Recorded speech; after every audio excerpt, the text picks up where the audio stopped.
અમરેલીના જાફરાબાદના કેરાળા ગામે તંત્ર દ્વારા ડિમોલેશન હાથ ધરાયું હતું। કેરાળા ગામે ગોચર જમીનમાં કબજો ધરાવતા વ્યક્તિઓ સામે કાર્યવાહી કરી છે। કેરાળા ગામે 3 લોકોને તંત્રે નોટિસ આપી ગેરકાયદેસર દબાણ હટાવી લેવા અગાઉ જાણ કરી હતી। નોટિસ મળ્યા બાદ પણ દબાણ નહીં હટાવતા વહીવટી તંત્ર દ્વારા જેસીબી વડે દબાણ દૂર કરવામાં આવ્યું।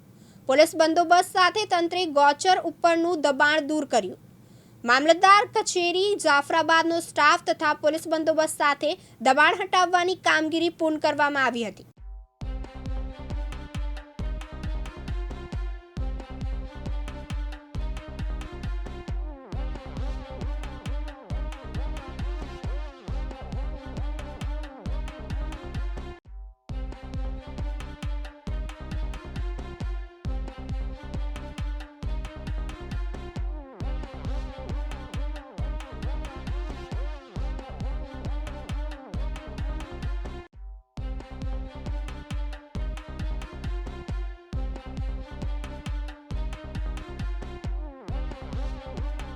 ડીડી વરુ દિવ્યાંગ ન્યૂઝ જાફરાબાદ અમરેલી।